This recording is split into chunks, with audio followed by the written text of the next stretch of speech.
হ্যাঁ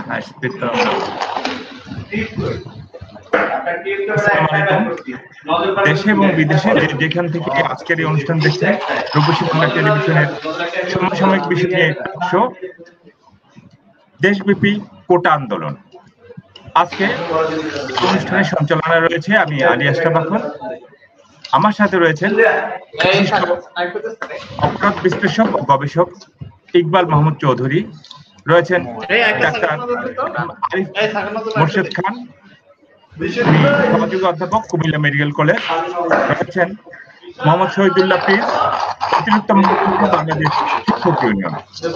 আমরা আজকের আলোচনায় যেতে চাই, কারণ হচ্ছে যে আপনারা জানেন যে আজকে রাত 8টা পর্যন্ত কিন্তু ছাত্রদের কোটা আন্দোলন বহাল ছিল। তার পরবর্তী পর্যায়ে মন্ত্রী পরিষদের বৈঠক হয়েছে এবং সেখানে একটা সিদ্ধান্ত হয়েছে। আমরা এই কোটা আন্দোলন নিয়ে কথা বলতে চাই এবং কোটা আন্দোলনটা কেন হয়েছে এই বিষয়টা বাংলাদেশের এবং দেশের বাইরে যারা বাঙালি আছে সবাই জানেন, কিন্তু তারপরে আমি এই বিষয়টা সম্পর্কে একটু সবাইকে সম্যক ধারণা দেওয়ার জন্য আমি শহীদুল্লাহ প্রিন্স, যিনি একজন শিক্ষাবিদ, তার সাথে আমি কথা বলতে চাই।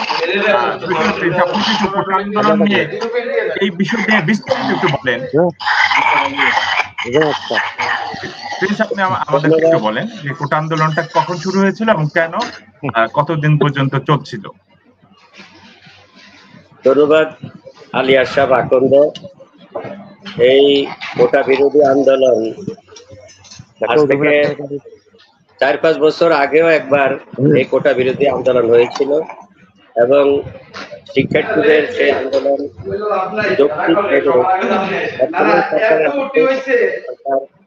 সেটি মেনে নিয়ে কোটা প্রথা বাতিল করেছিল, কিন্তু অদৃশ্য ইশারায় আবার এই কোটার পক্ষে আদালতের একটি মামলার মাধ্যমে আবার কোটা বিষয়টি আবার সামনে চলে আসে।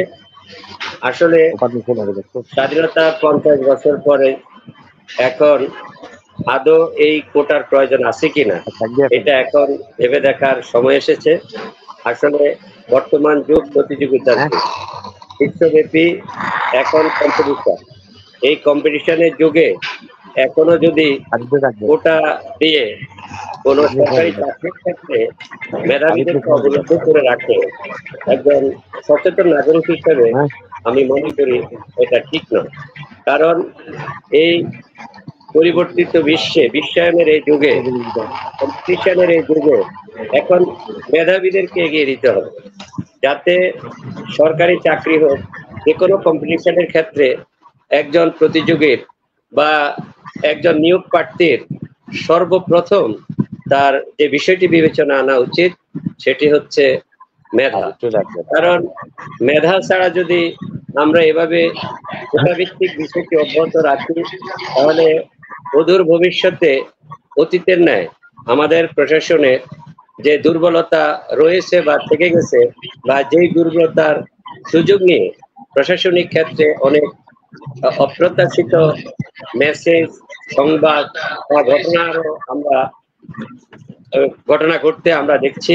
তো সেজন্যই আমি মনে করি মেধাবীদেরকে সামনে এগিয়ে নেওয়ার জন্য, মেধাবীদেরকে সুযোগ করে দেওয়ার জন্য এই কোটা প্রথা বাতিল করে আমার মনে হয় আন্দোলনকারীদের আজকের এই আন্দোলন যৌক্তিক। এবং আজকে আপনি একটু আগে শুরুতে বলছেন যে আজকে আওয়ামী লীগের সম্মানিত সাধারণ সম্পাদক মাননীয় মন্ত্রী ওবায়দুল কাদের সাহেব তার কয়েকজন আইনমন্ত্রী সহ কয়েকজন গুরুত্বপূর্ণ মন্ত্রীকে নিয়ে যে মিটিং করেছেন, মিটিং শেষে তারা এমন গণমাধ্যমের সাথে কথা না বললেও তারা যেটা স্পষ্ট করতে চেয়েছেন সেটি হচ্ছে তারা বলতে চাচ্ছেন যে এটি আইনি বিষয়, আইনি ভাবে যেটা সমাধান। আইনি বিষয়, একটা দেশের মেধাবী শিক্ষার্থী তার মেধাকে কাজে লাগানোর দাবি করবে, সেইটাও যদি রাজনীতির মতো প্রতিটি বিষয় আদালতে গিয়ে শরণাপন্ন হইতে হয়, এটা অত্যন্ত দুঃখজনক। এটা আদালতে যাবে কেন? আমাদের ছেলেমেয়েরা লেখাপড়া করছে, তারা কম্পিটিশন করছে, যার মেধা আছে সে মেধার ভিত্তিতে তার জন্য যোগ্যতম জায়গায় প্রবেশ করবে, এটাই তো স্বাভাবিক। কিন্তু তা না করে মেধাকে অবরুদ্ধ করে মেধাহীনদেরকে কোটার নামে এই আমাদের প্রশাসনকে জাতিগতভাবে আমাদেরকে মেধাশূন্য করে দিবে বা মেধা শূন্যতা দিয়ে আমরা পরিচালিত হব, এটা আজকে স্বাধীনতার 50 বছর পরে এটা কখনো প্রত্যাশিত হতে পারে না। আমি মনে করি আজকে যারা কোটা বিরোধী আন্দোলন করছে তাদের আন্দোলন অত্যন্ত যৌক্তিক। আজকে জাতীয় পার্টির চেয়ারম্যান এবং বিএনপির মহাসচিব সহ অনেক রাজনীতিবিদ এই কোটা বিরোধী আন্দোলনকারীদের পক্ষে তাদের মতামত ব্যক্ত করেছেন। আমি মনে করি একজন সচেতন নাগরিক হিসেবে দেশের প্রতিটি মানুষের যদি এ বিষয়ে অভিব্যক্তি নেওয়া হয়, ম্যাক্সিমাম মানুষই অবশ্যই কোটা বিরোধী আন্দোলনকারীদের পক্ষেই অবস্থান নেবেন এবং এই বাস্তবতা মেনে নিয়ে আমি মনে করি বর্তমান সরকার অবশ্যই যাতে তাদের অবস্থান স্পষ্ট করে। কারণ এই কোটা আন্দোলনে শুধু যে কোটা বিরোধীরা ক্ষতিগ্রস্ত হচ্ছে, পড়াশোনা থেকে বঞ্চিত হচ্ছে তা নয়। আমি আজকের অফিস থেকে আসার কথা বলি, আজকে বাসায় ফেরার সময় আমার কয়েক ঘন্টা সময় লেগেছে। এই যে মানুষের দুর্ভোগ কষ্ট, কেন এটা হবে? আপনার তারা মেধাবী, তারা তো বলছে না যে আমাকে কোনো ভিন্ন পথে প্রবেশ করা, তারা তো বলছে না যে আমাকে দুর্নীতি করে চাকরিতে দেন, তারা বলছে যে যে মেধাবী সে চাকরিতে প্রবেশ করবে। এখন এটাই স্বাভাবিক, মেধাবীরা চাকরিতে আসবে, মেধাহীনরা পিছিয়ে পড়বে, মেধাবীরা এগিয়ে যাবে। এটা আমি মনে করছি তাদের দাবি যৌক্তিক এবং আমি তাদের সাথে একমত। ধন্যবাদ। আচ্ছা, ধন্যবাদ মোহাম্মদ শহীদুল্লাহ প্রিন্স আপনাকে। আমি ইকবাল মাহমুদ চৌধুরী এখানে যাওয়ার আগে একটু স্মরণ করে দিতে চাই, আজকে কোটা নিয়ে আলোচনার জন্য বা কোটা বিরোধী এই আন্দোলনের জন্য সারা দেশব্যাপী কিন্তু আন্দোলন হয়েছে। সে আন্দোলনে দেখেন আমাদের জগন্নাথ বিশ্ববিদ্যালয়ের ছাত্রছাত্রীরা কিন্তু 0 পয়েন্টে তারা কাফনের কাপড় পরে অবরোধ করেছে এবং রাস্তাঘাট কিন্তু ব্লক ছিল, একবার ব্লক।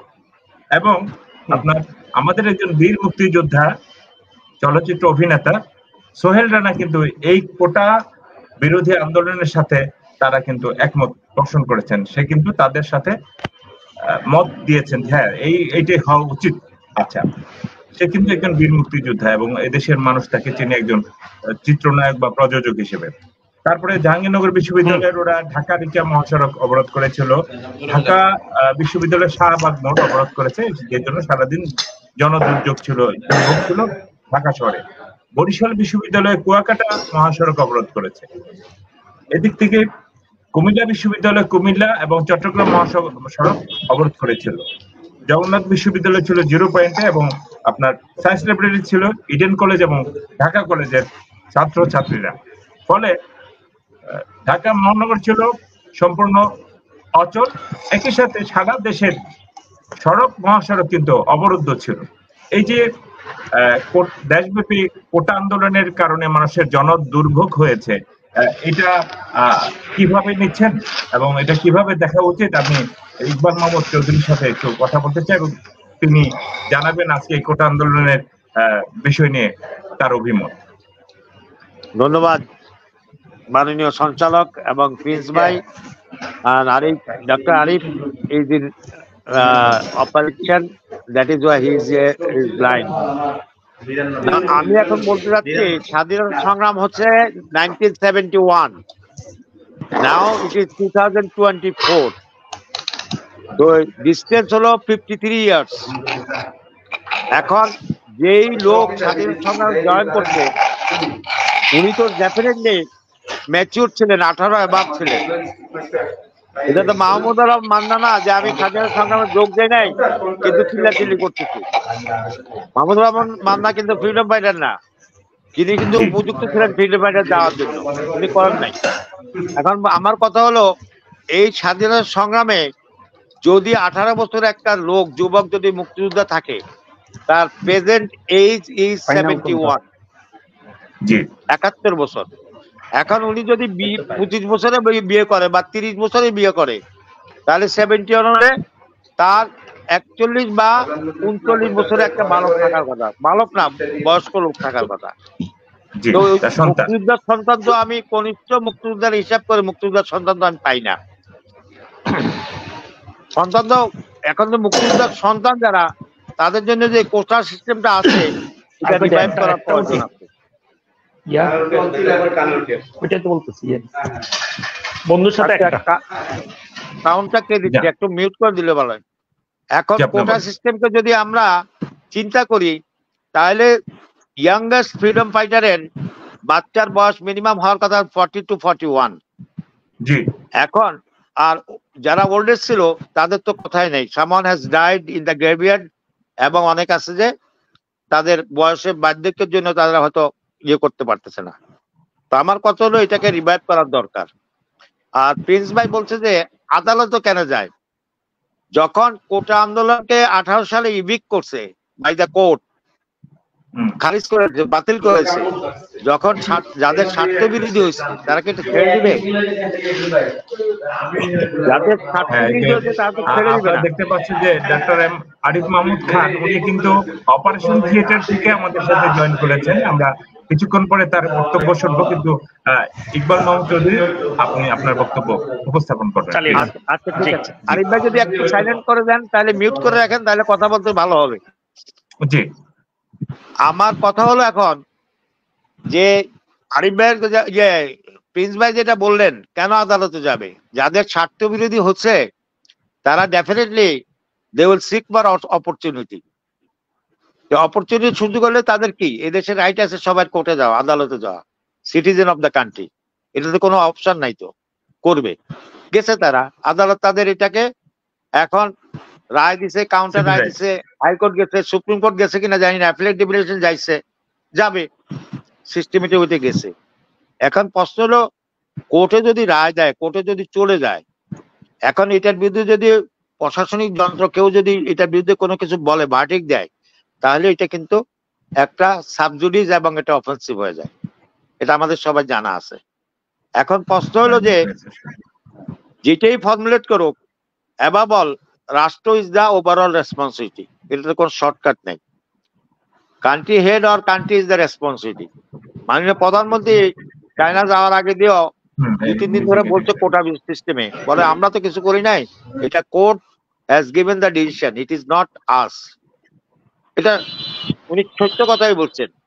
এখন প্রশ্ন হলো যে এটা কোটা সিস্টেম আজকে দিতে হবে, কালকে দিতে হবে, এটার জন্য পাবলিক মেসেজ করার কোনো ইয়ে নাই। ওই যে আমার সঞ্চালক ভাই বলছে বিভিন্ন স্টেট জায়গা দিচ্ছে, জগন্নাথ কলেজ, রাজশাহী কলেজ, তারপরে বিভিন্ন জায়গার মধ্যে কাপড় দিয়ে ইয়ে করছে, এগুলি নট রিকোয়ার্ড। এটা তো সেন্টিমেন্ট গ্রো করার জন্য বা এটা পলিটিকালাইজ করার জন্য কোন কোন লোক করতেছে। আমি কিন্তু পজিটিভ নেগেটিভ দুটোই বলছি, এটা করার কোনো অবস্থাতে উচিত না। এই যে লক্ষ লক্ষ হাজার হাজার লোকরে যে রাস্তা দিয়ে আসছে, কে জানি বলবেন আজকে যে আমি রাস্তা দিয়ে আসছে আমার 2 ঘন্টা 2.5 ঘন্টা সময় লাগছে, এটা তো অন্যায়। কে কি অপরাধ করছে? পাবলিক কেন এগুলি করবে? রেল লাইনে আমি টিভি দেখলাম, রেল লাইনের মধ্যে পতাকা নিয়ে বসে রয়েছে, ওই প্যাসেঞ্জার গুলি সকালবেলা একটা ট্রেনে উঠছে, খাওয়া নাই দাওয়া নাই, বাড়ি যাবে, এখন 2-3 ঘন্টা 4 ঘন্টা কেন বসে রাখছে? কেন? কোন রাইটে দেওয়া হচ্ছে তাদেরকে? এটা তো অন্যায়, ইট টোটালি ইলিগাল। কোটা আন্দোলনকে এটাকে সুন্দর করে সুষ্ঠুভাবে করতে। এখন কোটার ব্যাপারে যেটা বলছে, আমি মুক্তিযোদ্ধার কথা বলছি, তারপরে কোটার মধ্যে সংযুক্ত আছে নারীদের ব্যাপারে। নারী এবং পুরুষদের একটা সমন্বয় করার জন্য নারীকে একটা মহিলাদের একটা পার্সেন্টেজ দিছে। তা আজকাল বাংলাদেশের নারী পুরুষের মধ্যে কোনো ভেদাভেদ নাই তো, দে আর অলমোস্ট এট পার। বাংলাদেশের নারী প্রধানমন্ত্রী, বাংলাদেশের নারী স্পিকার, বাংলাদেশের নারী আগে ছিল বিরোধী দল নেত্রী, তো এটার মধ্যে কোনো ডিফারেন্স নাই তো, এখন সবাই তো আছে। আবার এখন সংসদ সদস্য হচ্ছে নারী, তো অসুবিধা কি? এটাকে ডেফিনেটলি এটাকে যে পাওয়ার আছে তাকে বলবো, রিকোয়েস্ট করবো আমরা যে এটাকে ইভিক্ট করে দেওয়া, যেটা ন্যায্য দাবি এটা করে দেওয়া উচিত। তারপর যে আসতেছে ক্ষুদ্র কি গোষ্ঠী আছে না, যারা উপজাতীয়, হ্যাঁ নির্গোষ্ঠী, ওদেরকে জন্য যে একটা পার্সেন্টেজ, এটা আমি I was in hill tracts for quite a long time, I saw their condition and education background.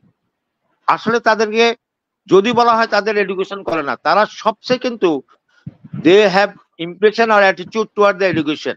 গ্রামের মধ্যে একটা কুড়ের ঘর বানায়া, একটা ঘর 3 কাঠ দিয়ে কাইটা ওই জঙ্গলের ভিতরে স্কুল ঘর বানায়, তারপর কোনো শিক্ষিত ছেলে থাকলে ওই ছেলেবেলেদের ওখানের মধ্যে লেখাপড়া শিখায়। তো ওদেরকে যেটা দিচ্ছে এটা অপরাধ কিছু করে না, এটা থাকা উচিত।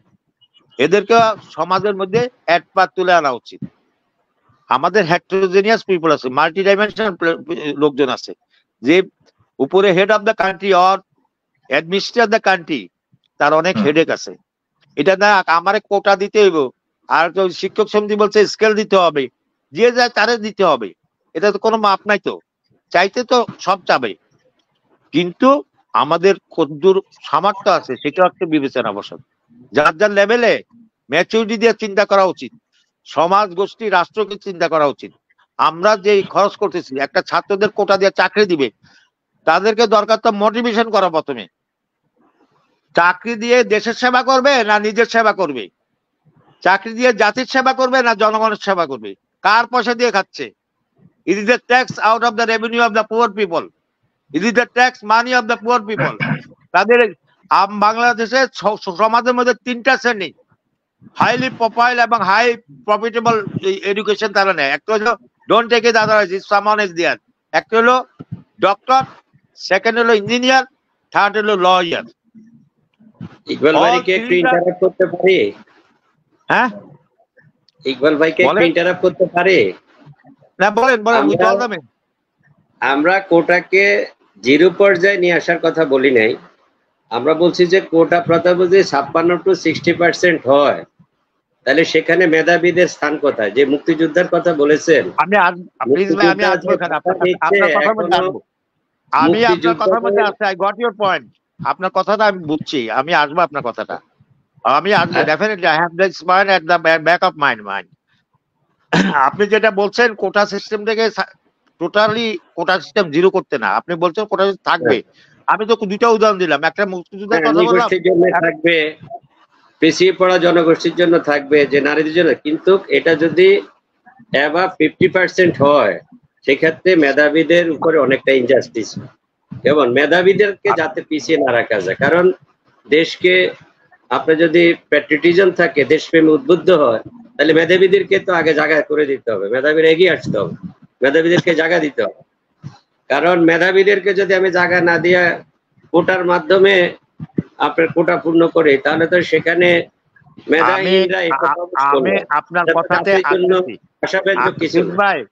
আমি আপনার কথাতে আসতেছি, সরি ফর ইন্টারাপশন, আমি আসতেছি, I have this thing at my back of mind. আমি তো বললাম, একটা করলাম, তিনটা শ্রেণী করলাম, একটা হলাম যে নারীদের সমতুল্য আনার কথা, মুক্তিযুদ্ধের কথা বললাম, আর ক্ষুদ্র কি গোষ্ঠী বলে এদেরকে, এদের কথা বললাম, তিনটা গোষ্ঠীর কথা বললাম। এখন কোটা সিস্টেমে আরো ক্ষুদ্র খাদ্য দুই একটা পয়েন্ট আছে, কিন্তু কষ্ট হলো যে আমি সেদিন সিনিয়র সেক্রেটারি আবু আলমের টিভিতে টক শো শুনলাম, শোনার পরে আবু আলম বললো যে কোটা সিস্টেম থাকলো, বিয়ার মিনিমাম রিকোয়ারমেন্ট আছে, একজন লোক রিটেনে পাস করলো না, ভাইভাতে পাস করলো না,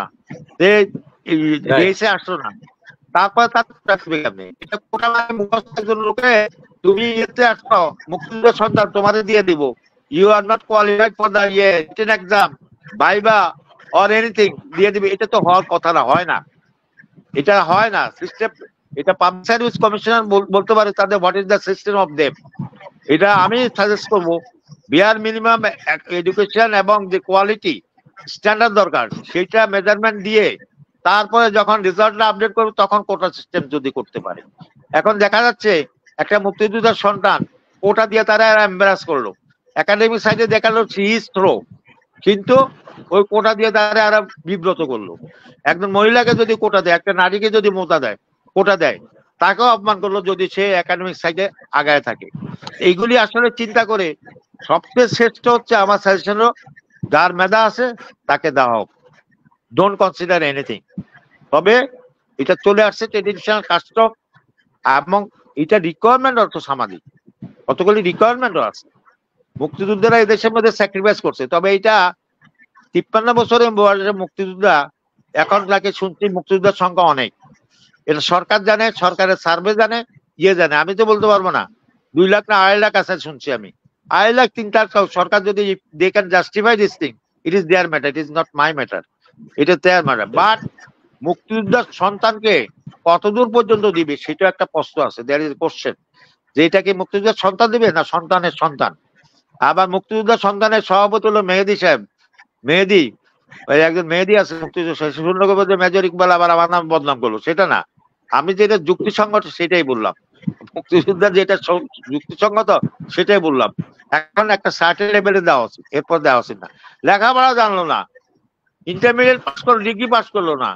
এখন মিনিমাম স্ট্যান্ডার্ড যেটা আছে, যে কোনো পোস্টের জন্য মিনিমাম স্ট্যান্ডার্ড আছে। বিশেষ পরীক্ষা দিলাম পাবলিক সার্ভিস কমিশনের থ্রুতে যদি এক্সাম হয়, তাহলে মিনিমাম রিকোয়ারমেন্ট না থাকলে তো এক্সামে অ্যাপিয়ার হতে পারবে না।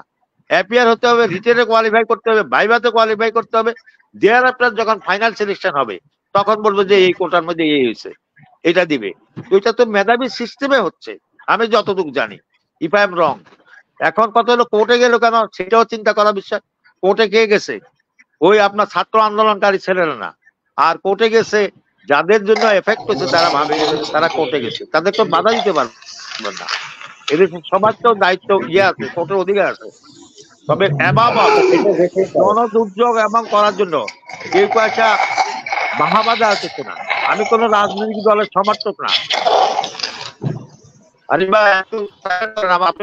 আচ্ছা, আমি একটু ইন্টারাপ্ট করি। আপনাদের কথা আমরা শুনছিলাম, খুব ভালো লাগছে, কিন্তু তারপরেও সময় এবং নদীর স্রোত কারোর জন্য অপেক্ষা করে না।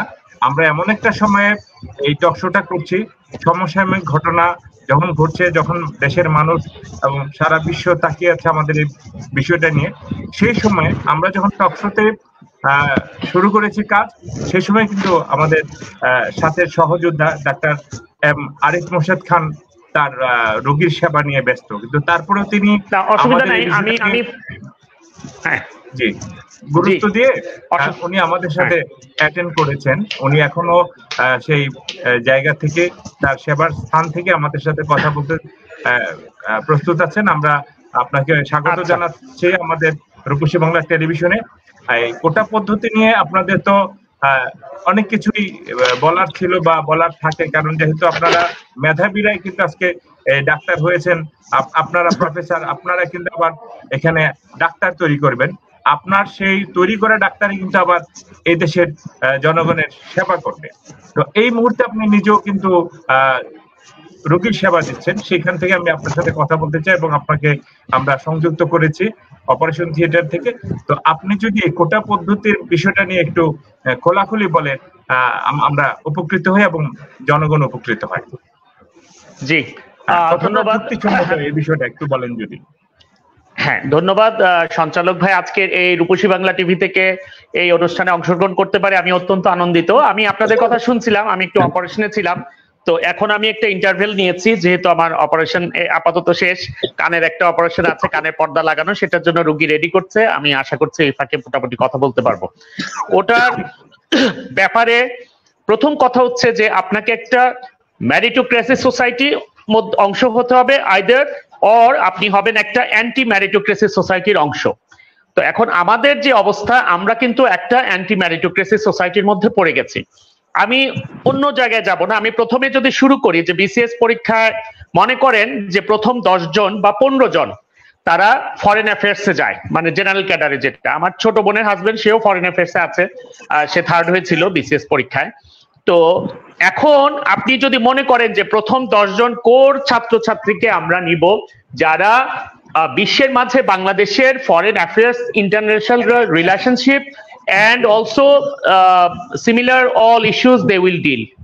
এখন আজকে দেখেন রোহিঙ্গা ইস্যুতে যখন এইবারের মতো যখন আমরা রোহিঙ্গা সমস্যায় পড়ে গেলাম গত কয়েক বছর আগে, তার আগেও কিন্তু বাংলাদেশকে এমন ভাবে আমরা গ্লোরিফাই করছিলাম নিজের দেশকে, মানে আমরা যেন পৃথিবীর অনেক উপরে লেভেলে চলে গেছি।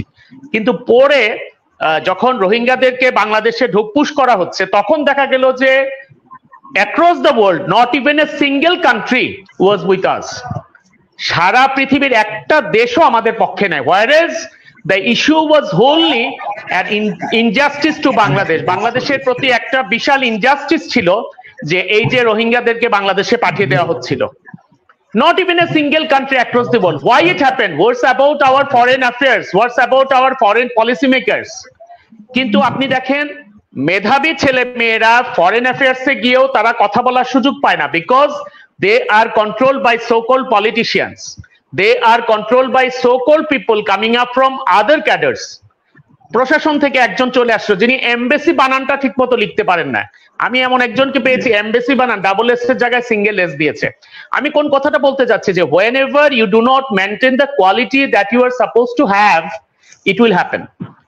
ফলাফল স্বরূপ আপনি দেখেন, এমনকি রোহিঙ্গা ইস্যুতে আমরা সারা পৃথিবীর একটা দেশকেও আমরা আমাদের পক্ষে পেলাম না।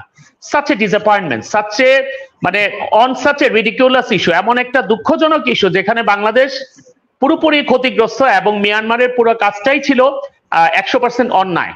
তাইলে আমরা কি দাঁড়াচ্ছে, তাইলে why it is happening just because দেখা যাচ্ছে যে আপনি মুখে বলছেন যে বিসিএস পরীক্ষায় প্রথম 10 জন বা 15 জনকে আমরা ফরেন সার্ভিসে দিচ্ছি, কিন্তু বাস্তবতা হচ্ছে বিসিএস পরীক্ষায় যে 1000তম হয়েছে, যে 1500তম হয়েছে, সেও কিন্তু কোটার কারণে ফরেন সার্ভিসে ঢুকে যাচ্ছে।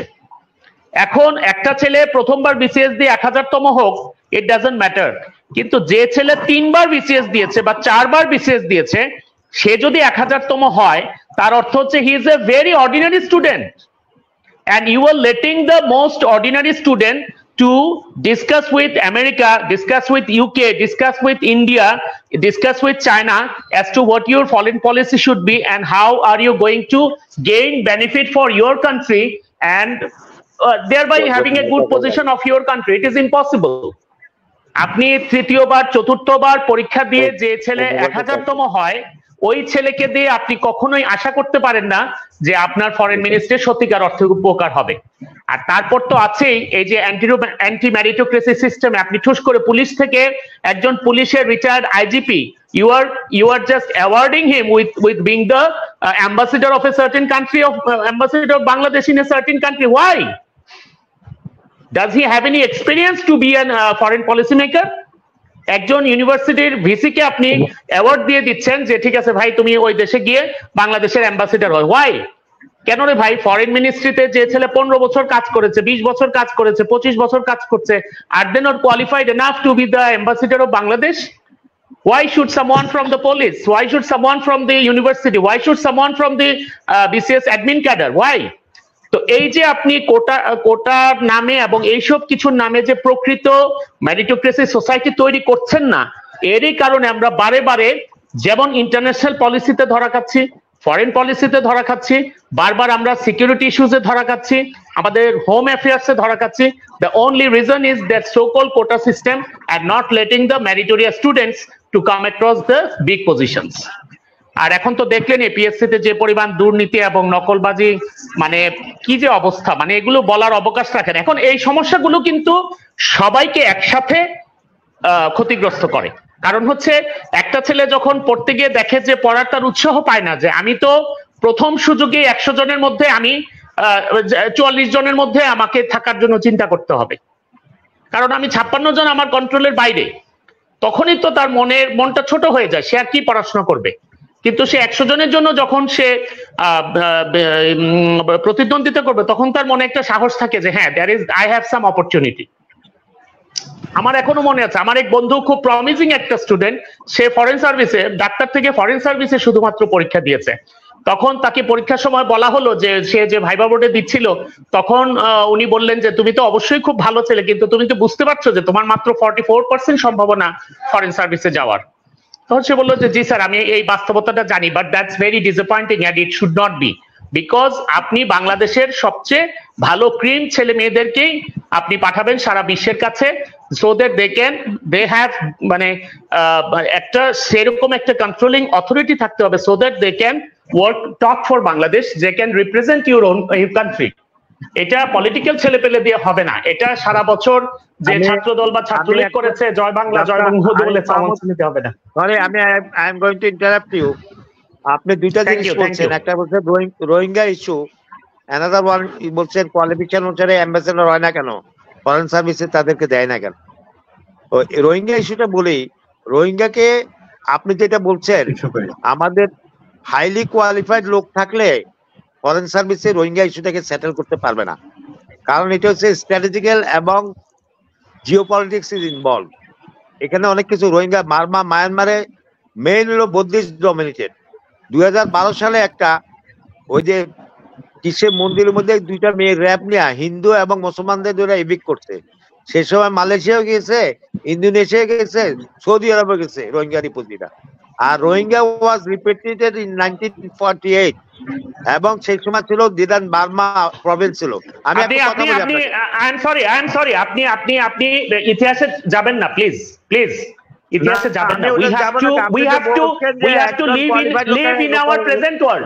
না we have to live in your present world. লোক থাকলে না please, I want to say this thing, একজন কোয়ালিফাইড লোক থাকলে এটা সেটেল করতে পারতো। এটা সেটেল করবে, এটা ইম্পিডিমেন্টটা জানতে হবে। You have to know the impediment of the Rohingya issue. You have to know the foreign service and ambassador status.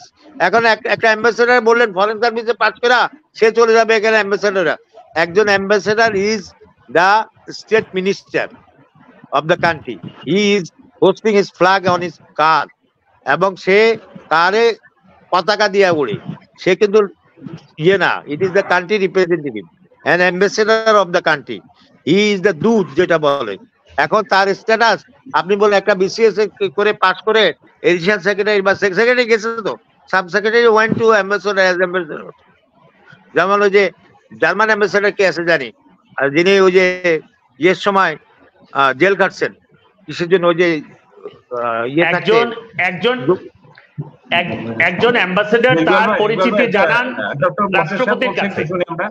হ্যাঁ, মোশাররফ হোসেন সাহেব যে সেতুতে আবুল হোসেন সাহেব থাকতো, ওটা নিয়ে জালিদিন জেল কাটছে, সেটা না, উনি ছিলেন এনবিআর এর চেয়ারম্যান।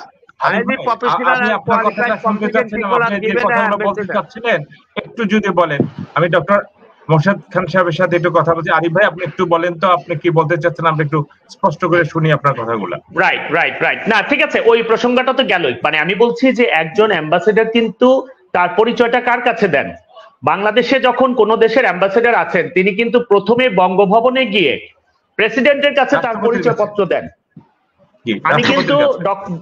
আমি কিন্তু ডাক্তার হিসেবে জয়েন করার পর আমার পোস্টিং হয় উপজেলায়, এবং উপজেলা হেলথ কমপ্লেক্সে যে আমার ডাইরেক্ট অফিসার যেটা USFP Upazila health and family planning officer, তার কাছে আমি আমার কাগজটা জমা দিচ্ছি। একজন ইঞ্জিনিয়ার তাই করছেন, এমনকি প্রশাসনেও তাই করছে, হয়তো ডিসির কাছে গিয়ে দিচ্ছেন। কিন্তু একজন অ্যাম্বাসেডর হচ্ছে সেই ব্যক্তি যিনি তার পরিচয়পত্র দিচ্ছেন ওই দেশের, যে দেশে তিনি পোস্টেড, সেই দেশের প্রেসিডেন্টের কাছে। That's not a matter of joke. And when you are selecting an ambassador who is a previous police officer, what is the relation between an police officer and the foreign policy? What is the relationship? When you send a VC of a particular university, elderly VC, আমার মনে আছে Prangopal sir যখন Bangabandhu Sheikh Mujib medical বিশ্ববিদ্যালয় থেকে দ্বিতীয়বারের ভিসিশিপ শেষ করে, ওনার 6 বছর উনি ভিসি ছিলেন, 3-6 বছর, তিনি যখন রিটায়ারমেন্টে চলে যাচ্ছেন, তখন একটা কানাঘুষা চলছিল যে বিভিন্ন ইউনিভার্সিটির ভিসিদেরকে বিভিন্ন দেশে অ্যাম্বাসেডর করে পাঠিয়ে দেওয়া হবে। তখন স্যার এক ইন্টারভিউতে ডিরেক্টলি বলে দিলেন যে আমি আমার রোগীদের ছেড়ে পৃথিবীর কোথাও যাব না। মানে এটা স্যারের গার্ডস ছিল, he had the ability and he found interest in his managing his patients and serving the patient. That's the very reason. আর সবচেয়ে বড় কথা, he tells that I am not supposed to know about the foreign policy of our country and international foreign policy and everything. It's not my subject. Then why should I go there just to get a job? Not that. এটা তো আমার কাজ হতে পারে না। So the point is, এই ওনার অবস্থানটা আবার ঢাকা ইউনিভার্সিটির ভিসি বা ময়মনসিংহ কৃষি বিশ্ববিদ্যালয় বা চট্টগ্রাম ইউনিভার্সিটির ভিসির ক্ষেত্রে অ্যাপ্লিকেবল না। যাই হোক, আমি এই কথাটা একটু ভিতরে চলে গেছি। যাই হোক, let's come back to quota issue. এখন কথাটা হচ্ছে যে আপনি যখন ধরে নেন যে একজন ফ্রিডম ফাইটারকে আপনি সাপোর্ট দিতে চাচ্ছেন, then you can at best give the support to his kids. কিন্তু আপনি যদি নাতি পর্যায়ে চলে যান, তাহলে প্রশ্ন আছে যে ওই নাতির বাবা কি ফ্রিডম ফাইটার ছিল? নো। তাহলে কি কারণে সে সুবিধাটা নিবে? আর এখন তো আমরা একটা বলছি যে আমাদের সংবিধানে বলছে যে সকলের জন্য সমান অধিকার, আপনি প্রথমেই তাকে অধিকার থেকে একদম দূরে সরিয়ে দিচ্ছে। How it is possible in the first place? তো কাজে এই কোটা ব্যাপারটা থাকতে পারে না। কিন্তু এটার জন্য রাস্তায় মানুষের কষ্ট হচ্ছে, এই হচ্ছে সেই হচ্ছে, এগুলো বলার আগে আমাদের চিন্তা করতে হবে যে এই ঘটনাটা কারা ঘটাচ্ছে, কিসের জন্য এটা করতে হচ্ছে, আমাদের প্রাইম মিনিস্টার বলেছেন যে ছাত্রছাত্রীরা পড়াশোনা বাদ দিয়ে রাস্তায় নেমেছে। The very answer to this very question, যে what's the use of studying? আমি পড়াশোনা করে করবোটা কি ভাই আমি যদি চাকরি না পাই? The students can say, কারণ আপনি তো চাকরি দেওয়ার পথ রুদ্ধ করেছেন। আরেকটা কথা হচ্ছে কোটা সংস্কারের কথা বলছে ছাত্ররা। ছাত্ররা কখনোই কোটা পুরোপুরি বাদ দেওয়ার কথা বলে নাই। ইট ওয়াজ ব্যাক ইন 2018, আজ থেকে 6 বছর আগে যখন কোটা সংস্কার নিয়ে কথা হচ্ছিল, তখন suddenly on a given moment hour prime minister তিনি সংসদে বলে বসলেন, ঠিক আছে, হঠাৎ করে বললেন যে কোটা বাদ। কিন্তু এটা তো হতে পারে না। You have to discuss with the authorities with regards to what should be the exact thing and what is being asked by the students, কারণ তারাই তো এই প্রজন্মই তো দেশ চালাবে। আপনি তাদের উপর মানে তাদের চাওয়াটা কি? You just look at what they are asking for. কেউই বলে নাই যে পুরা কোটা বাদ দেওয়ার জন্য।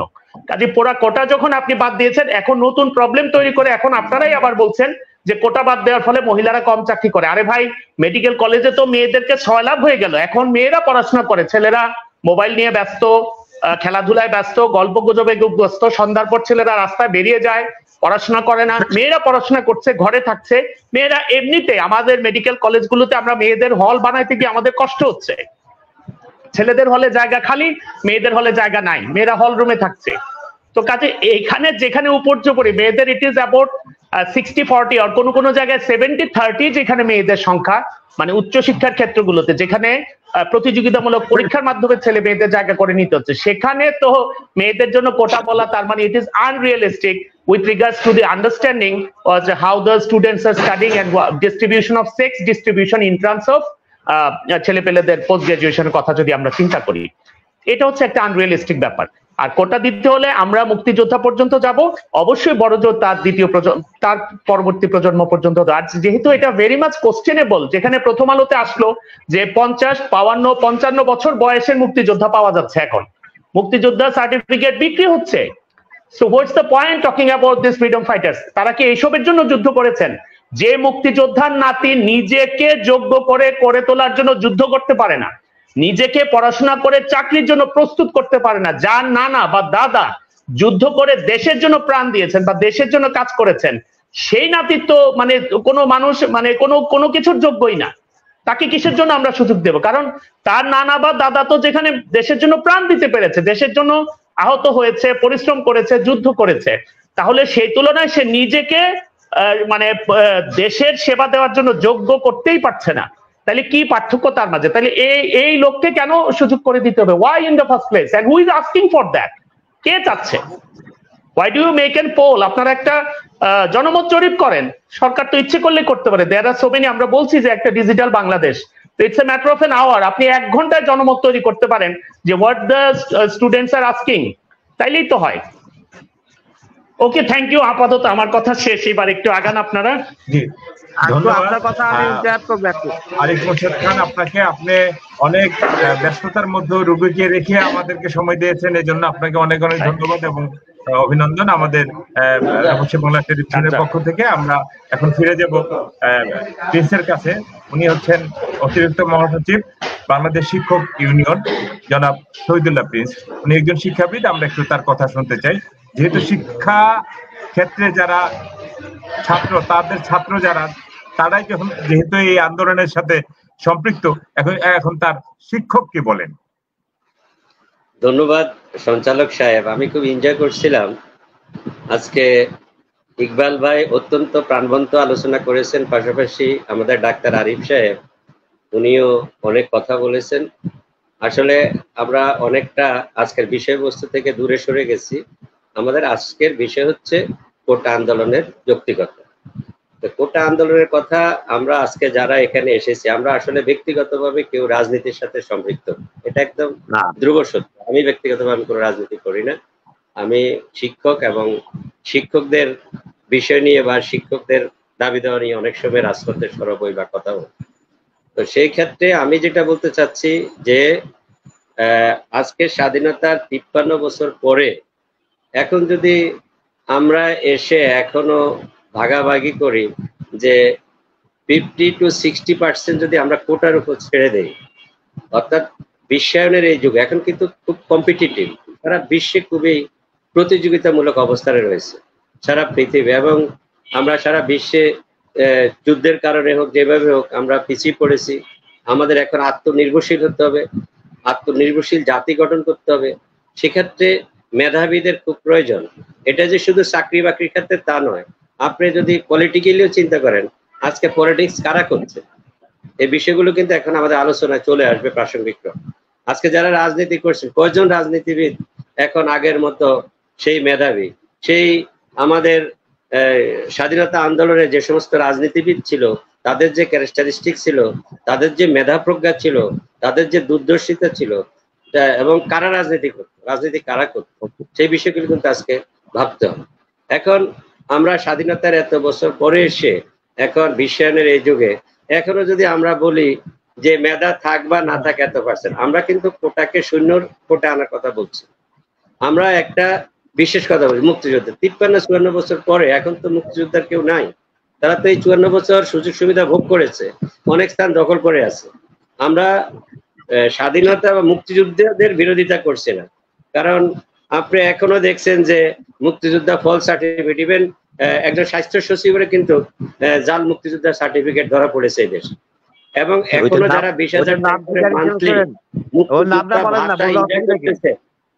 মুক্তিযোদ্ধা ভাতা এনজয় করতেছেন, এমন অনেক ব্যক্তি আছে যে আসলে তারা রিয়েল মুক্তিযোদ্ধা না, কিন্তু তারা মুক্তিযোদ্ধা নামে সকল সুযোগ সুবিধা ভোগ করতেছে। তাহলে at first we have to find out যে অ্যাকচুয়ালি রিয়েল মুক্তিযোদ্ধা কারা, এই বিষয়টা আগে মীমাংসা করতে হবে, সেটেলড একদিন। তাহলে রিয়েল মুক্তিযোদ্ধা না, মুক্তিযোদ্ধা ভাতা নিতেছে, মুক্তিযোদ্ধার সকল সুযোগ সুবিধা ভোগ করতেছে। তাই এই বিতর্কিত বিষয়টিকে চাকরির ক্ষেত্রেও না এনে, বিশেষ করে যারা মেধাবী, জাতির স্বার্থে এবং প্রতিযোগিতার স্বার্থে বিশ্বায়নের এই যুগে মেধাবীদেরকে এখন সামনে নিয়ে আসতে হবে, মেধাবীদেরকে জায়গা ছেড়ে দিতে হবে। যদি আমরা মেধাবীদেরকে জায়গা ছেড়ে না দেই, তাহলে প্রতিযোগিতামূলক এই সময়ে এসে আমরা জাতিগতভাবে পিছিয়ে পড়বো। আমি আমার অবস্থান থেকে আমি এটাই বলবো যে আজকে যারা কোটা বিরোধী আন্দোলন করছেন, আমি মহামান্য আদালতের প্রতি শ্রদ্ধা রেখেই বলছি, হয়তো মহামান্য আদালতও সেই ধরনটি বা সেই রকমটি চিন্তা করবেন। আমরা বলছি না যে আদালত তাদের বিরুদ্ধে রায় দিবে, সেটা বলছি না, বা আদালতের বিরুদ্ধে আচরণ করছে না। আমরা মনে করছি যে আদালতও হয়তো এই কোটা বিরোধী আন্দোলনকারীদের সপক্ষ যেতে পারে, সেটাও আমরা প্রত্যাশা করতে পারি। তো সেই ধরনের প্রত্যাশা থেকে আমরা বলবো যে আদালতের মাধ্যমে যদি শুরু হয়, যাতে বিষয়টি বিবেচনা করে। এই আপনার রূপসী বাংলার আজকের এই টকশোর মাধ্যমে মহামান্য আদালতের প্রতিও আমাদের আন্নের ঠিক হয়েছে। আজকে মেধাবীদের যে দাবি, মেধাবীদেরকে এগিয়ে দেওয়ার জন্য কোটা প্রথাকে শূন্যের কোটায় না এনে, যেমন উপজাতিদের কোটা, এটা অত্যন্ত যৌক্তিক। তারা অনেক পিছিয়ে পড়া একটা জনগোষ্ঠী, তাদের জন্য কিছু কোটা থাকতে পারে। তারপরে নারী পুরুষ যে কথাটা বলছে, এটা আসলে আজকের পর্যায়ে মানান। আমাদের বর্তমান সমাজ ব্যবস্থায় অনেক ক্ষেত্রে নারীরা অনেক এগিয়ে গেছে। আজকে আপনি আমাদের দেশের সরকার ব্যবস্থার দিকে, আমাদের স্পিকার নারী, আমাদের বিরোধী দলীয় নেত্রী নারী, আমাদের সাবেক বিরোধী দল বিএনপি নেত্রী নারী, অর্থাৎ নারীরা কিন্তু পিছিয়ে নেই। এবং চাকরি বাকরির ক্ষেত্রে আমরা যারা একসাথে চাকরি করছি, আমি আমার প্রতিষ্ঠানের কথা বলি, 70% কিন্তু নারী, 30% পুরুষ, 70% কিন্তু নারীরা কাজ করছে। সুতরাং নারী কোটা এখন থাকবে কি থাকবে না সেটা চিন্তার বিষয়। নারীরা এখন আর পিছিয়ে নেই। একটু আগে ডাক্তার আরিফ সাহেব বলছেন, এটা সত্যিই বলেছেন, মেয়েরা কিন্তু এখন লেখাপড়া করে। আপনি আমাদের এসএসসি রেজাল্ট দেখেন, মেয়েদের রেজাল্ট ভালো, মেয়েরা এগিয়ে যাচ্ছে। তো সুতরাং নারী কোটাও রাখবে কি রাখবে না সেটা চিন্তা করার বিষয় আছে। মূল কথা হচ্ছে এই দায়ভার কিন্তু সরকারের। সরকার কোটা আন্দোলনকারীদের প্রতি বিরূপ ধারণা পোষণ করে যদি চুপচাপ থাকে, যতদিন চুপচাপ থাকবে এটা আমাদের এই ক্ষতি। আমরা যারা সাধারণ মানুষ, আমরা রাস্তাঘাটে কষ্ট পাচ্ছি, রাষ্ট্রের ক্ষতি হচ্ছে। সেই দিক বা তারাও পড়াশোনা রেখে আন্দোলনে আসতেছে, তারা যাতে আন্দোলন করতে না হয়, তাদের সাথে নেতৃবৃন্দের সাথে যারা কোটা আন্দোলন করতেছে তাদেরকে ডেকে কথা বলে এটা আশু সুরা করা সম্ভব। আর আমি মনে করি তাদের কাছে, তাদের সাথে আলোচনার মাধ্যমে একটা সমাধানে আসা উচিত এবং তাদের দাবি অনুযায়ী তাদেরকেও যাতে ঠিক রাখা যায়। অর্থাৎ 60% কোটা না রেখে এই কোটাকে কিভাবে কমিয়ে এনে, 0 কোটা না কমিয়ে এনে যাতে আন্দোলনকারীদেরকেও একটা আশাব্যঞ্জক সমর্থন যাতে সরকার থেকে। কথার ফাঁকে আমরা একটু জেনে নিচ্ছি একটা বিষয়, যেমন এই যে কোটা পদ্ধতি বাতিলের 4 দফা দাবিতে যে আন্দোলন চলছে, সেখানে কিন্তু আগামী দিন তাদের কর্মসূচি রয়েছে। সকল বাংলাদেশের সকল কলেজের ইউনিভার্সিটির পরীক্ষা স্থগিত এবং ক্লাস বর্জন, এই যে বিষয়টা কিন্তু খুব ছোট করে দেখার বিষয় নাই। সারা দেশের সকল শিক্ষা প্রতিষ্ঠানের ক্লাস বর্জন এবং পরীক্ষা বর্জন। তার মানে কি? তার মানে আপনাদেরকে আমরা কিন্তু মানি না, আমাদেরকে আপনাদের মানতে হবে। এটা কিন্তু একটা সবুজ সংকেত না, লাল সংকেত দেওয়া হয়েছে ছাত্রদের পক্ষ থেকে, শিক্ষার্থীদের পক্ষ থেকে। এই ব্যাপারে আমি একটু কথা বলতে চাই ডক্টর এম আরিফ মোর্শেদ খান আপনার সাথে। কারণ হচ্ছে আরিফ ভাই খুব সুন্দর করে বলছিলেন, এই যে যারা মেধাবী শিক্ষার্থী, ওনারা মেধার বিকাশ করবে কিভাবে, মেধার বিকাশ ঘটাবে কোথা থেকে? কারণ সেই মেধার বিকাশ তো আর ঘটছে না। কারণ আপনারা একটা কোটার মাধ্যমে মানে যে কিছু জানেন না তাকে নিয়ে সেখানে ঢুকে দিচ্ছেন। কারণ তাকে দিয়ে তো আপনার দেশ এবং জাতির কোনো উন্নয়ন হবে না। কারণ তার ফ্যামিলি, তার আত্মীয় স্বজন, তারাই সে টাকাটা ভোগ করবে, সরকারের টাকা, জনগণের টাকা। কারণ তার তো মেধা নাই। এই মেধাহীন লোকগুলোকে কোটার মাধ্যমে সেখানে কাজ করার ব্যবস্থা করা হয়। তো এই যে তারা আগামী দিন ক্লাস বর্জন করছে এবং সারা দেশের সকল শিক্ষা প্রতিষ্ঠানে পরীক্ষা বর্জন করছে, তার মানে কি? আমার এই মেধার দরকার নাই, আমি মেধাবী হওয়ার দরকার নাই, আমি মেধাবী কি করবো? আমি তো পরীক্ষা দিয়ে লাভ নাই, আমি তো চাকরি পাচ্ছি না। এই নিজের প্রতি নিজের অনীহা বা নিজের পড়াশোনার প্রতি তাদের একটা অনীহা কেন আসছে? এই কোটা পদ্ধতির কারণে। তা আমি একটু ডাক্তার আরিফ আপনার কাছে শুনতে চাচ্ছি যে আসলে এই বিষয়টা কি হওয়া উচিত বলে আপনি মনে করেন? কারণ আপনি একজন মেধাবী মানুষ, মানুষ গড়া কারিগর। আপনাদের কাছ থেকেও কিন্তু যেমন শহীদুল্লাহ প্রিন্স আপনার শিক্ষক, উনি ছাত্র তৈরি করেন, ছাত্রী তৈরি করেন, আপনারা কিন্তু ডাক্তার বানান। তো আমি আপনার কাছে একটু এই বিষয়টা খোলাখুলি জানতে চাই। না, অবশ্যই দেখেন আপনি, মানে আমি যে কথাটা আবারও বলতে চাই যে এটা কিন্তু মানে মোটা দাগে মনে হচ্ছে যে এটা তো অল্প কিছু লোকের ব্যাপার, মানে হয়তো একটা চাকরি পেলাম না, এটা না। কিন্তু এটা কিন্তু it is applicable at every sphere of your life, and at the end of the day তাতে কি হচ্ছে যে সবাই মনে করছে যে my merit is never enough. People are thinking that my merit is never enough. আমার যোগ্যতা, আমার স্কিল, আমার পার্সোনাল ইন্টারপার্সোনাল রিলেশনশিপ স্কিল, আমার টাইম ম্যানেজমেন্ট স্কিল, আমার professional skill, nothing really matters at the end of the day just because I am going through the quota system. আমি এই প্রসঙ্গে আরেকটা ছোট্ট একটা ঘটনার কথা বলে দেই।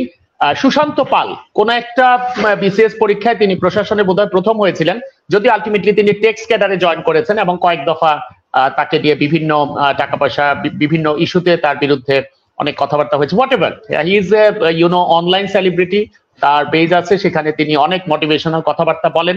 It's okay, fine. তো এখন কথা হচ্ছে যে তিনি একবার কুমিল্লায় এসেছিলেন একটা প্রোগ্রামে, তখন এই 18-19 সালের দিকে যখন কোটা নিয়ে খুব লাফালাফি হচ্ছিল। তো তখন তাকে কুমিল্লা ইউনিভার্সিটির কিছু ছেলে মঞ্চে তাকে ডাইরেক্ট প্রশ্নটা করলো যে আপনি কি কোটার পক্ষে না বিপক্ষে? Since he was a government officer, unlike me, আমার মতো তো আর গভর্নমেন্ট অফিসার হয় সবাই তো আর স্পষ্ট করে কথা বলে না, অনেকেই বলে না। তো since he was a government officer, সে একটু 2-1 সেকেন্ড আমি তার চেহারাটা দেখলাম, সে কিছুটা পাজল ছিল। পরে সে খুব সুন্দর করে যে স্মার্ট আনসার যেটা দিয়েছে, সে বললো যে দেখেন আমি তো মানে কোটার সিস্টেমে কতজনকে নেওয়া হবে, কি করা হবে, এটা আমার মাথায় নাই। আমার মাথায় হচ্ছে যদি দিন শেষে একটা মাত্র লোককে চাকরি দেওয়া হয়, আমাকে চেষ্টা করতে হবে আমি যেন ওইটা হতে পারি। এটা হচ্ছে তার কথা। তো আমি বললাম এটা খুবই হাস্যকর একটা উত্তর। কারণ এখন সাকিব আল হাসান যদি মনে করেন যে, কারণ দেশ কিন্তু একজন মানুষ গড়বে না, আমি একা প্রশাসনে গিয়ে, আমি একা পুলিশে গিয়ে বাংলাদেশের আইন ঠিক করতে, বাংলাদেশের অপরাধ দমন করতে পারবো না বাংলাদেশের মানুষ। আমি একা প্রশাসনে গিয়ে বাংলাদেশের ব্যুরোক্রেসিকে ঠিক করতে পারবো না। আমি একা ডক্টর হয়ে সকলের হেলথ কনসার্ন গুলো ওভারকাম করতে পারবো না। এই জিনিসটা বোঝার মতো ক্ষমতা যার নাই, যিনি এই প্রশ্নের উত্তর দেন, ইট ইজ এ সরো থিং, আই মাস্ট সে। মনে করেন সাকিব আল হাসান বলল যে আমি তো বিশ্বের সেরা অলরাউন্ডার, আমার মতো 500-700 উইকেট আর 15,000 রান সারা পৃথিবীতে একজন প্লেয়ার এখনো করেনি, এবং স্ট্যাটিস্টিক্সে বোঝা যায় যে এরকম কেউ করতে পারবে কিনা সন্দেহ। এখন এইটা যদি আমি হুট করে সাকিব আল হাসান বলে বসেন যে বাংলাদেশ ক্রিকেট টিমে যাকে খুশি তাকে নেক, ইট ডাজন্ট ম্যাটার। আমার চিন্তা হচ্ছে আমি বাংলাদেশ ক্রিকেট টিমে আছি কিনা, will it ever benefit Bangladesh cricket? আপনারাই বলুন। এটা দিয়ে বাংলাদেশ ক্রিকেট চলবে? একজন সাকিব আল হাসান যত ভালো অলরাউন্ডার, তিনি তো অলরাউন্ডার, অনেক সময় একজন ভালো ব্যাটসম্যান, বিরাট কোহলি পৃথিবীর একজন সেরা batsman, no doubt about him, কিন্তু তিনি তো ভাই শুধু ব্যাট করবেন, তিনি না বল করবেন না খুব আহামরি ফিল্ডিং, ধরা যাক উনি ফিল্ডিংও ভালো করলেন, কিন্তু তিনি তো বল করবেন না। তিনি যদি 100 রান করেন, অপোনেন্ট যদি আবার এত খারাপ বোলার না হয় ইন্ডিয়ার যে অপোনেন্ট 200 রান করে জিতে গেল, এটা হতে পারে। সো আপনি যদি মনে করেন যে আমার একার বিষয়টাই এনাফ, আমি এতটা ম্যারিটোরিয়াস যে কোটার ভিত্তিতে হলো নাকি কি হলো সেটা আমার দরকার নাই, because I will definitely gate chance. এইটার অর্থ হচ্ছে আপনি খুবই সেলফ সেন্টার্ড মানুষ, আপনি পুরো আত্মকেন্দ্রিক একটা মানুষ। কারণ হচ্ছে আপনার চিন্তা আসছেই না দেশের ব্যাপারটা, you can't see the whole big picture, আপনি বড় চিত্রটা দেখতেই পাচ্ছেন না। Because a country is not by 1 or 2 persons, a country is by collective action of certain people যারা policy making লেভেলে আছে। পলিসি মেকেলে a single person can never do it in everything, এবং এটা কখনোই সম্ভব না। যখন আমাদের দেশের ক্ষেত্রে যেটা হয়, আমরা সবসময় অনেকে বলি যে it is the prime minister who is dealing everything, but physically a human being can never deal everything, and that's the very reason there are so widespread corruption in every sector in our country. আজকে যখন chief of army staff যখন আরিফ মোর্শেদ খান, আপনার কথা শুনছিলাম আমরা, একটু ইকবাল মাহমুদ চৌধুরীর কাছে যেতে চাই। মেজর ইকবাল মাহমুদ চৌধুরী, আপনি যদি আপনার এতক্ষণ তো ডক্টর আরিফ সাহেবের কথাগুলো শুনছিলেন, আপনি এখন ওনার কথা প্রসঙ্গে কি বলবেন? ডক্টর আরিফ মাহমুদ খান অনেক কথা বলেছেন, তবে কথা হলো যে 18 সালে যে কোটাটা প্রত্যাহার করা হয়েছে, এটা কোর্ট থেকে করা হয়েছে। এটা কিন্তু বাংলাদেশের প্রধানমন্ত্রীও করেন নাই, কেউ করেন, এটা কোর্ট থেকে হয়েছে। তারপরে কোটা বিরোধী যে যুক্তিকতা করে আমরা বলেছি আপনার আগে, মাথা লড়াই না, এটা আমি অথেন্টিক কথা বলি। 18 সালে কোর্টও করছে এটা। আমি এর আগে আলোচনা করছি যে প্রত্যাহার করলে কারো স্বার্থ বিরোধী হয়েছে, তারা এটার বিরুদ্ধে আপিল করছে। আপিল করার পর দিয়ে এই জিনিসটা আবার আপিলের রিভাইভ হয়ে এইটা এইভাবে আবার কোটা রিস্টেট করছে। এখন প্রশ্ন হলো যে কোটা সিস্টেমে আমরা একটা লেভেলে চলে আসছি। আমরা বলছি মুক্তিযোদ্ধার কোটার বয়স দিয়ে চিন্তা করছি নাতিপন্থী দিবে কিনা, এটা দেওয়ার দরকার নাই, সার্টেন লেভেল পর্যন্ত দিয়ে এটা স্টপ করে দেওয়া উচিত। তারপরে পুরুষ এবং মহিলাদের মধ্যে কোনো ডিফারেন্স নাই। আর্মিতে মহিলা আছে, পুলিশে মহিলা আছে, আনসারে মহিলা আছে, বিভিন্ন ক্ষেত্রে সংস্থার মধ্যে মহিলারা আছে। দে আর এট পার, ওয়ার্কিং দ্য সেম। দে আর আর্মিতে তো দৌড়াদৌড়ি, পেট্রোলিং সবকিছু করে। ইভেন এএফএমসি যেটা আছে, army arm forces medical college থেকে যারা ছাত্রীরা পাস করে, তারাও কিন্তু বিএমএস এর 6 মাস ট্রেনিং করে ইউনিফর্ম পরে ক্যাপ্টেন হয়। They have to undergo the training. এটার মধ্যে কোনো ডিফারেন্স নাই। তো এটা মহিলাদের জন্য কোটা রাখার প্রয়োজন নাই। আর একটা কথা বলছেন যে বিরোধী দল নেতা হয়েছে আজকে ওই যে জি এম কাদের সাহেব, কোনো নেত্রী নাই এখন। আগে ছিল বিরোধী দল নেত্রী, এখন হচ্ছে বিরোধী দল নেতা হচ্ছে জি এম কাদের সাহেব। আর বাংলাদেশে এটা কথা সত্য, পার্লামেন্টের মেম্বার কিন্তু মহিলা আসছেন, তারপরে পার্লামেন্টের স্পিকার হলো মহিলা, পার্লামেন্ট নেত্রী হলো প্রধানমন্ত্রী শেখ হাসিনা, তারপরে সব ক্ষেত্রে তো মহিলাদের এক পাড়া এসে গেছে। এখন এটাকে সে সবচেয়ে বড় কথা হলো ছাত্ররা যেটা বলছে এটা যুক্তিসঙ্গত, তাদের এটা রিভাইভ করা হোক। এখন আদালত উপর ছেড়ে দিতে হবে না, এটা কন্ট্রিবিউটেড এফর্ট দিয়ে এটাকে একটা সলিউশন আনা উচিত, অ্যামিকেবল সলিউশন, যেটার মধ্যে ছাত্ররা দাঁড়ান, don't interfere me, I did not interfere, please let me finish me, I will have to interfere my flow. আমার ফ্লোর মধ্যে একটা ইন্টারফেয়ার আসবে, ইন্টারাপ্ট আসবে। আমি যেটা বলছি, আপনি তো এখন পর্যন্ত বলেন নাই এই দেশের যে মেধাবী ছাত্রদেরকে এই দেশে কোটা সিস্টেমে যুক্ত করতেছেন, আর মেধাবী ছাত্ররা এই দেশ থেকে বিদেশে চলে যাচ্ছে, হায়ার ডিগ্রি অনেক ডক্টর চলে গেছে আর ফিরে আসে নাই। তা এদের বিরুদ্ধে, এদের জন্য আপনার কি করছেন দেশের জন্য? এদের জন্য তো আন্দোলন করতে হবে আমাদের দেশের লোক। আমি একটু আপনাকে ইন্টারাপ্ট করি যে এই যে মেধাবীরা আমাদের দেশ ছেড়ে চলে যাচ্ছে, সেটার জন্য কি আমরা দায়ী না দেশের প্রশাসন দায়ী, নাকি ছাত্ররা বা তার অভিভাবকরা দায়ী? আসলে কারণটা কি? এটা আমি উত্তরটা দিচ্ছি। আমার কাছে যেটা বলছে কোথাও কোনো জায়গা পাচ্ছে না, তাদের মেধা বিকাশ করার কোনো জায়গা পাচ্ছে না, সেখানে তারা কিন্তু বিদেশে চলে যাচ্ছে। আজকে ডক্টর আরিফ এখানে অপারেশন থিয়েটার থেকে আমাদের সাথে জয়েন করেছে, সে কিন্তু রোগীর সেবা দিচ্ছে, ফাঁকে ফাঁকে আমাদের সাথে কথা বলছে, কিন্তু আজকে কিন্তু সেও কিন্তু বাইরে চলে যেতে পারতো বা চলে যায়। তাহলে আমরা কি করবো? আমাদের একটা মেধা শূন্য হয়ে যাবে। এই কোটা পদ্ধতির কারণে কিন্তু আমাদের দেশ মেধা শূন্য হয়ে যাচ্ছে। আসল মেধাবী যারা, শুনেন, আসল মেধাবী যারা, তারা কিন্তু দেশ ছেড়ে চলে যাচ্ছে। আমি সত্য কথা বলি। হ্যাঁ, সেটা কেন? সেটা এই জন্য হচ্ছে যে কোটার কারণে তারা এখন প্রশ্ন হলো ডক্টর মাহাথির মোহাম্মদ, আমরা মেধা শূন্য হয়ে বসে আছি। আসেন, আমার কথাটা আসেন না। আই হ্যাভ অলরেডি সাজেশন, আমি প্রবলেম দিলে হবে না তো। ডক্টর মাহাথির মোহাম্মদ বলছে তোমরা বিদেশে যাবা কেন? You come down to the home and you work here. এই দেশে যে যত পয়সা কামাও, I will give triple of it. Mahathir Mohamad, he ruled Malaysia for 20 years, এবং উনি মালয়েশিয়া মধ্যে আমি দেখলাম, আই ভিজিট সেভারাল টাইমস, একটা পোস্টার মাহাথির মোহাম্মদের নামে নাই, কোনো স্ট্যাচু নাই। তো এগুলি ছিল তাদের দেশপ্রেম। তা আমাদের দেশে অপরচুনিটি করতে হবে, অপরচুনিটি খুলতে হবে। এই অপরচুনিটি যদি না খোলেন তাহলে এই দেশের মধ্যে মেধাবীরা চলে যাবে। এখন আরো একটা কথা আছে, আমাদের যে এডুকেশন সিস্টেমের মধ্যে A level, O level, English medium, Bangla medium, heterogeneous item আছে। মাদ্রাসা, কাওমি মাদ্রাসা আছে, কি একটা মাদ্রাসা আছে, আর বুঝে মাদ্রাসা শিক্ষা যেটা আছে, কাওমি মাদ্রাসা আছে, আবার কি হেফজু মাদ্রাসা আছে।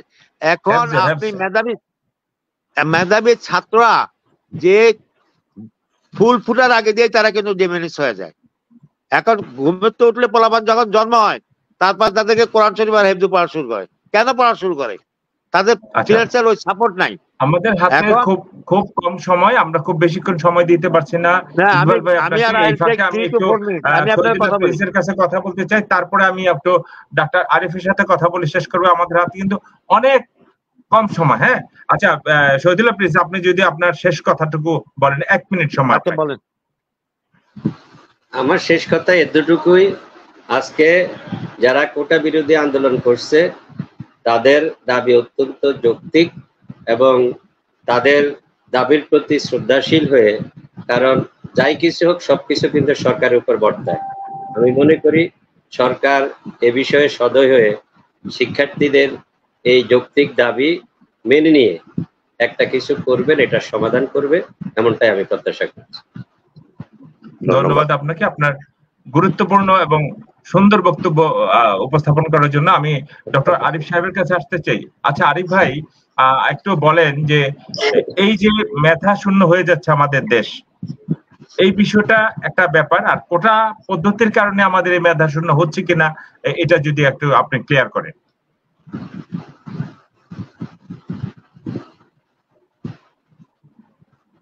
আপনাকে আমি শুনতে পাচ্ছি না, আপনি মিউট করা আছে হয়তো, দেখেন আপনার সাউন্ড শুনতে পাচ্ছি না। হ্যাঁ সরি, আচ্ছা ঠিক আছে। এখন ব্যাপার হচ্ছে যে পৃথিবীর বিভিন্ন দেশে কিন্তু এক দেশ থেকে অন্য দেশের ছাত্রছাত্রীরা যাচ্ছে, and there is no offense। আপনি দেখেন ইন্ডিয়ার মতো এত উন্নত দেশ, যেমন মেডিকেল সায়েন্স, ইন্ডিয়ার মেডিকেল সায়েন্স এখন বলা হচ্ছে যে ওয়ার্ল্ড মেডিকেল অ্যাসোসিয়েশন মাধ্যমে অ্যাপ্রুভ করে নেওয়া হচ্ছে পৃথিবীর সকল কান্ট্রিতে। কিন্তু তারপরেও কত বেশি ইন্ডিয়ান আমেরিকা যাচ্ছে, কত বেশি ইন্ডিয়ান ইংল্যান্ডে যাচ্ছে। আপনি এখন ইংল্যান্ডে একটা হসপিটালে চাকরি করতে দেখবেন যে there are lot of Indians over there. So if you are going abroad, there's no harm. আপনি যদি দেশের নাম, এই যে রকফেলার্স এর যে আমাদের এফআর খান আর্কিটেক্ট, উনি তো সেই আমলে আমেরিকা গিয়ে বাংলাদেশের নাম উজ্জ্বল করেছেন। আজকে সাকিব আল হাসান যদি যখন ওয়ার্ল্ড রেকর্ড করে, তখন তার নামের পাশে তো বাংলাদেশের পতাকাটাই থাকে। It is a personal achievement, but right at the same time you are doing something for your own country. That is fine. কাজে আমি ওইটা বলছি না যে ব্রেন ড্রেন বা আমরা যদি বিদেশে চলে যাই, that is all bad. It is good. আমার কিছু কিছু বন্ধু বিদেশে গিয়ে ভালো পজিশনে আছে, that is all fine. The issue is, আরেকটা বাস্তবতা হচ্ছে, গ্রাউন্ড রিয়ালিটি হচ্ছে, সবাইকে তো আপনি বাংলাদেশে অ্যাকোমোডেট করতেও পারছেন না। বাংলাদেশে এই মুহূর্তে মনে করেন প্রতি বছর 10,000 ডাক্তার বেরোচ্ছে, আপনি তো কোনো জায়গায় চাকরি দিয়েই এটা শেষ করতে পারবেন না। You have no way. আজকে ডাক্তারি পাশ করে 5-7 বছর হয়ে গেছে, ছেলে মেয়ে মানে বাজার করার টাকা নাই তাদের পকেটে। এটা হচ্ছে গ্রাউন্ড রিয়ালিটি। আপনারা যেহেতু সবাই বড় বড় প্রফেসরের চেম্বারে যান, ওখানে লাইন ধরে রোগী বসে থাকে, একটা কমন আন্ডারস্ট্যান্ডিং হচ্ছে ডাক্তার মানে rich enough. That is absolutely wrong. যে ছেলে 5 বছর 7 বছর ভাই, আপনার সুন্দর বক্তব্যগুলো আমরা শুনলাম এতক্ষণ ধরে। আমি একটু মেজর ইকবাল সাহেবের কাছে যেতে চাই। ইকবাল ভাই, আপনি যদি 1 মিনিটে আপনার শেষ বক্তব্যটা শেষ করে দেন। ভাই আমি 15 সেকেন্ডে আরেকটা কথা একটু অ্যাড করে নেই, সেটা হচ্ছে যে আমরা যদি বারবার এখানে মানে জুডিশিয়ারির কথা বলি, that is absolutely wrong. Judiciary is completely under the control of Bangladesh government, each and everybody knows. কখনোই আমাদের দেশে বিচার বিভাগ স্বাধীনতা পায়নি। এখন পার্লামেন্টে লেজিসলেশন করা হয়েছে যে কোনো বিচারপতিকে পার্মানেন্ট চাইলে কিক অফ করতে পারে, and that is enough for all the justices to completely get mum. এবং আমাদের দেশে সেই দেশ যেখানে কিন্তু একজন বিচারপতি খুব মানে বোস্টফুলি অনেক দৃঢ়তার সাথে বলেছেন যে আমরা শপথবদ্ধ রাজনীতিবিদ। So don't be forgetful. কাজে আপনি যদি সবকিছু বিচারকের উপর ছেড়ে দেন যে it is all done by the justice and we have nothing to do, it does mean that you are making a. আমি যে হসপিটালে এখন কাজ করছি, এই হসপিটালে আমি অপারেশন করলাম একটু আগে, আমি এখানে ওটি বয় হেল্প নিয়েছি, আর হসপিটালের মালিক হচ্ছে একজন। আমি যদি মালিক যদি বলে যে ওটি বয় আপনার রোগীটা ভর্তি দেয়নি, সরি আমার পক্ষে কিছু করা সম্ভব না, দ্যাট ইজ অল ফান। কারণ ওটি বয় তো পুরোপুরি মালিকের কন্ট্রোলে। মালিক আমাকে বলছেন যে আপনার রোগীটা আমি ভর্তি দিতে পারলাম না কারণ আমার ওটি বয় আপনার রোগীটা ভর্তি নিতে চায় না। এটা কি হলো? Is it feasible? যদি এটা তা না হয় তাহলে একই কথা ওই কোটার ব্যাপারে, সবকিছুর ব্যাপারে। That's all, that's my point is over. Thank you. ধন্যবাদ আপনাকে। মেজর ইকবাল মাহমুদ চৌধুরী, প্লিজ আপনি 1 মিনিটের মধ্যে আপনার বক্তব্যটা যদি বলেন। আমি একটা কথা বলতে চাচ্ছি। আরিফ ভাই যেটা বললো, you are maker of the law, you are custodian of the law, and finally you are subject to the law. কোনো এক্সকিউজ নাই। It is the cardinal point. ধন্যবাদ, থ্যাংক ইউ। দর্শক, আমরা শেষ করছি আমাদের এই আলোচনা অনুষ্ঠান। আজকে এই কোটার এই আন্দোলন নিয়ে যে সারা দেশে যে আন্দোলন চললো এবং চলছে, চলমান রয়েছে, আগামী দিনে যে আন্দোলন হবে, এই কোটা কি হবে তার ভবিষ্যৎ আমরা জানি না, কিন্তু তারপরে আমরা সবার কাছ থেকে মতামত আমরা নিচ্ছি। আমরা সেই জন্য সবাইকে নিয়ে আজকে একটা মতামত উপস্থাপন করলাম। আমার সাথে এতক্ষণ ছিলেন ইকবাল মাহমুদ চৌধুরী, উনি অপরাধ বিশ্লেষক এবং গবেষক। সাথে ছিলেন মোহাম্মদ শহীদুল্লাহ প্রিন্স, অতিরিক্ত মহাসচিব বাংলাদেশ শিক্ষক ইউনিয়ন, তিনি একজন শিক্ষাবিদ, এবং কুমিল্লা মেডিকেল কলেজের সহযোগী অধ্যাপক ডাক্তার এম আরিফ মোর্শেদ খান। আর আমি আলী আশরাফ আখন্দ আপনাদের সাথে ছিলাম। আমি সভাপতি বাংলাদেশ ক্রাইম রিপোর্টার কাউন্সিল এবং সাংবাদিকতা করি, এটা আমার প্রফেশন। যে যেখান থেকে দেখছেন, দেশে বিদেশে, সবাই ভালো থাকবেন, সুস্থ থাকবেন, সুন্দর থাকবেন এবং রূপসী বাংলার সাথে থাকবেন। ধন্যবাদ সবাইকে। ধন্যবাদ আরিফ ভাই, ধন্যবাদ। ধন্যবাদ আপনাদের।